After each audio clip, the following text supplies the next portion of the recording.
So are video games getting too hard to play? Before we get into the main topic, I do want to point out that you're watching some Battlefield Hardline gameplay, and this is now an open beta for the weekend, so definitely download it. Go try it out if you're a fan of shooters.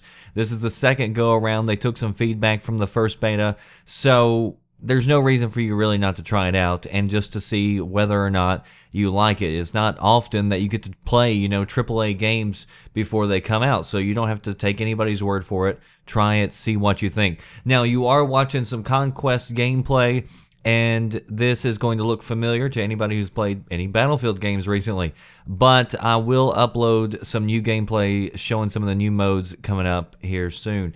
But during a DICE summit in Las Vegas, an EA executive recently said, quote, "Our games are actually still too hard to learn. The average player probably spends 2 hours to learn how to play the most basic game."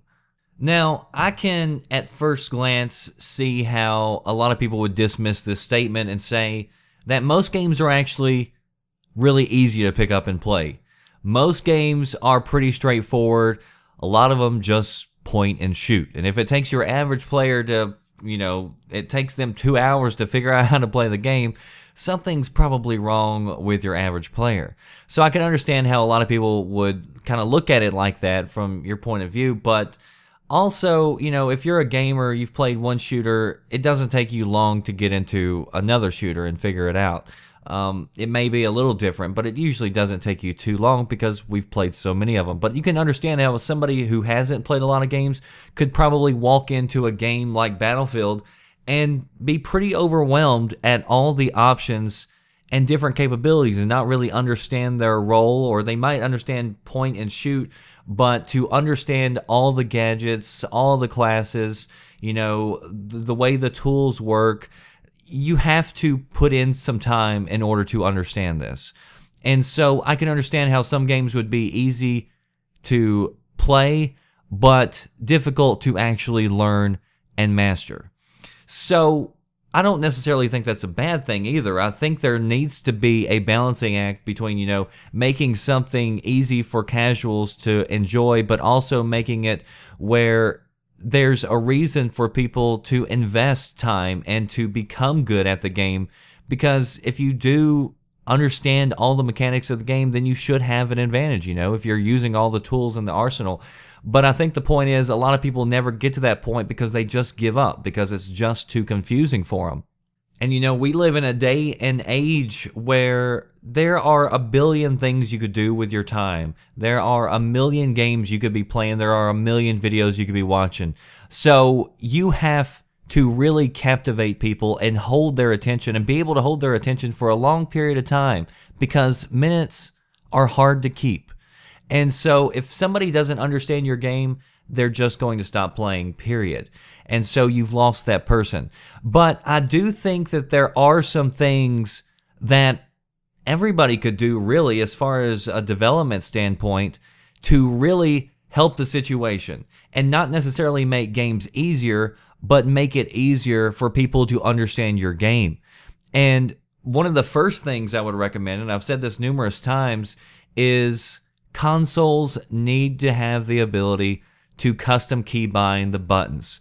It is so frustrating, and I talked about this earlier, first-person shooters, it doesn't take us a lot of time to really learn a new game, but it's really frustrating to jump back and forth between 3 different first-person shooters and have 3 different settings for your controller and not be able to customize it and lay out the keys that you want where you want. And this has been a feature on PC forever, so I don't understand why it's not on consoles.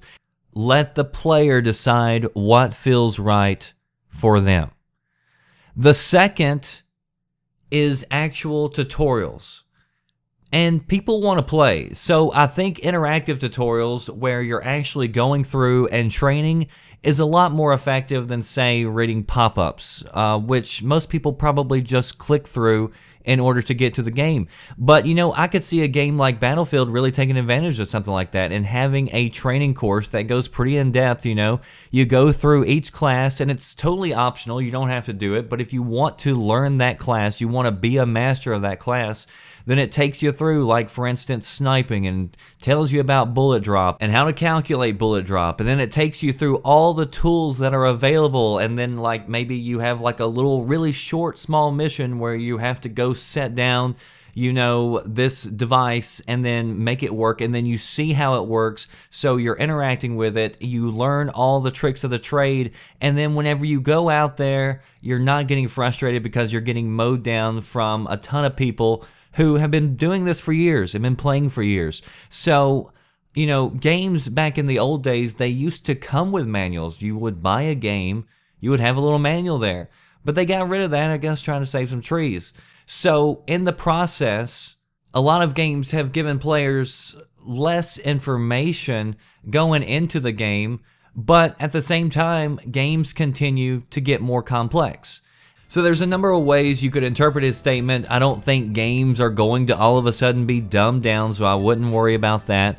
But I do think that there are things that they could do to help themselves as well as players.